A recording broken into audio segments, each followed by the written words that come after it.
une astrologie pratique. Parce qu'il y a des concepts généraux, mais il y a une application pratique. Est-ce qu'on ne pourrait pas parler d'une constitution d'astrologie quand elle s'intéresse à étudier le cas de monsieur Untel pour de l'argent? Ah bah il s'occupe que de ça, hein. Il s'occupe d'organiser la société, les mariages, les Oui. Mais il y a sûrement des astrologues aussi pour le gouvernement. Et ceux-là, c'est des astrologues spécialisés. Oui. Et tous ces gens-là, ils font le boulot et ils sont payés, ils ont un tarif. C'est assez cher d'ailleurs. Hein. Un tarif, l'État qui le définit. On est obligé de passer par la. Enfin, on n'est pas obligé, mais celui qui ne le fait pas, il est en dehors de la société. Oui. Parce que c'est des bouddhistes et tout, ils sont dans la société. Après, les minorités, les musulmans et les autres, je crois qu'ils le font aussi, même. Parce que c'est vachement important là-bas. Mais vous savez qu'un paradoxe, c'est que les astrologues eux-mêmes ne se servent pas d'astrologie. Comment ? Les astrologues, entre eux, ne se servent pas d'astrologie. C'est pour les clients.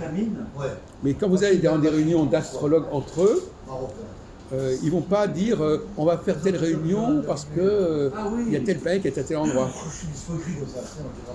C'est amusant.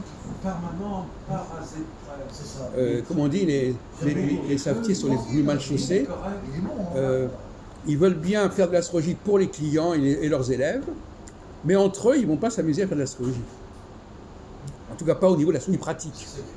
On va discuter d'astrologie, mais moi qui connais le milieu de l'astrologie depuis un demi-siècle, j'ai rarement vu des gens dire on va faire telle réunion d'astrologues, tel congrès, parce que telle configuration est là.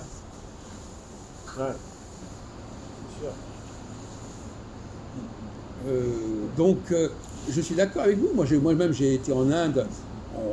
Oui, ils peuvent faire des choses très précises. Et alors, le paradoxe que vous nous signalez, c'est qu'effectivement, dans ces pays-là, ils sont bien intégrés. Ouais. Ils sont bien intégrés par les services qu'ils rendent, au niveau des mariés, etc. Bon, cela dit, dans notre monde, pourquoi est-ce que nous, en Occident, on n'imagine pas les hommes politiques choisir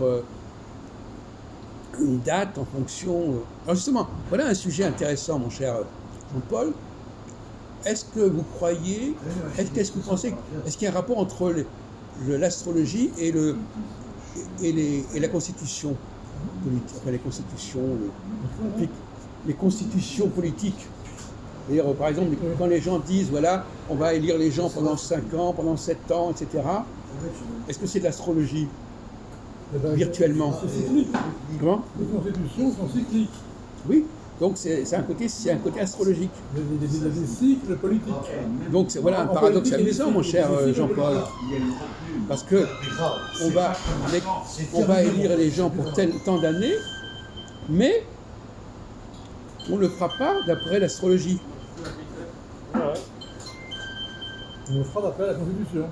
Oui, les constitutions, elles reposent sur rien. C'est une invention des hommes. Oui, mais elle repose sur l'expérience des hommes. Non, mais qu'on dise qu'on va faire ça pendant 5 ans, 7 ans, etc. Bon, alors donc là, on est dans une astrologie immanente. Oui. C'est-à-dire, pas d'astrologie. Oui. La Constitution, c'est une astrologie immanente. Oui. C'est-à-dire que c'est une astrologie inventée par les hommes qui donnent eux-mêmes le temps, disent voilà, on va faire ça de temps en temps, etc. Donc c'est quelque part, ça ressemble à l'astrologie. Oui. Mais ce n'est pas de l'astrologie. Oui. C'est comme le Canada Dry. C'est-à-dire, est-ce que vous avez pensé à ça? Que notre système électoral, il est en affinité structurellement avec l'astrologie. Et que c'est même une imitation de l'astrologie. C'est une astrologie qui n'est pas transcendantale, mais qui est inventée par les hommes. Voilà. On se réunit, on fait une convention, on fait une constitution, une constituante, et on décide que, ça durera tant de temps, le président restera tant de temps, voilà. C'est de l'astrologie. C'est de la sous-astrologie, je vous l'appellerai comme... Vous êtes d'accord? Ce rapport au temps, cette structuration du temps, elle est extrêmement en analogie avec ce que l'astrologie est capable de faire. Sauf que c'est pas un savoir transcendantal c'est quelque chose que nous-mêmes nous élaborons.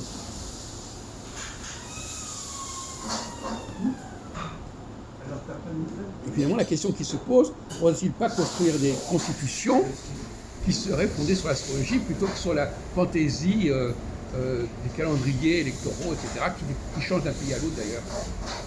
Est-ce que l'Europe n'aurait pas besoin d'une constitution astrologique sur des cycles planétaires concrets et non pas sur des abstractions 5 ans, 7 ans, ceci ou cela?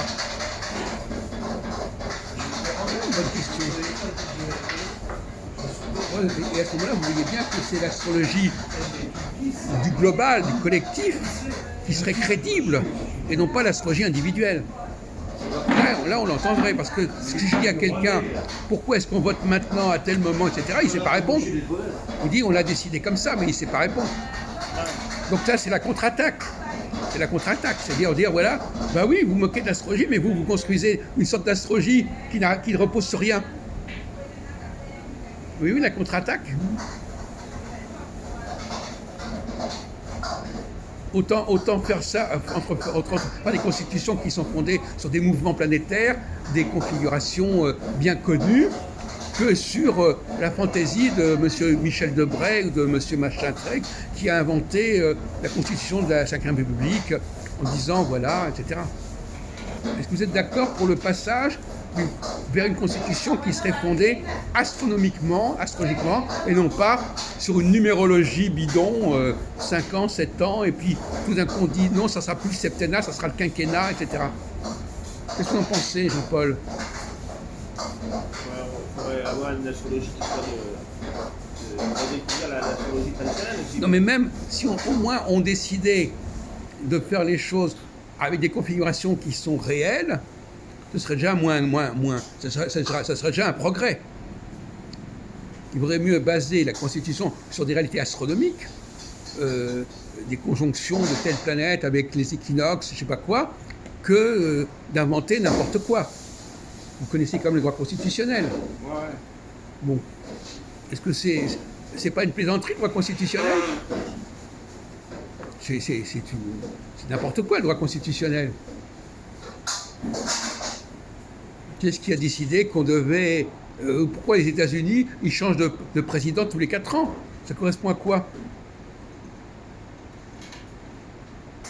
Et puis on fait voter les gens, à tel moment, sans tenir compte des cycles qui existent, sans tenir compte de... alors justement, ça pose une autre question, c'est... est-ce qu'à votre avis, il y a une cyclicité dans le cours des choses, dans le cours de l'histoire? Par exemple, la gauche et la droite, pour vous, ça correspond à quelque chose ça correspond à quoi, la gauche? Quelle est la différence entre la gauche et la droite, à votre avis, par exemple? Je suis sûr que vous pouvez répondre à ça. C'est la place par rapport... Est-ce que ça ne renvoie pas quelque part à une sorte de psychologie astrologique, la gauche et la droite? Bonne question. Est-ce que ça n'est pas aussi une façon de créer une typologie qui est malgré tout imitée quelque part des typologies astrologiques? Ou en tout cas d'une cyclicité astrologique? Ouais.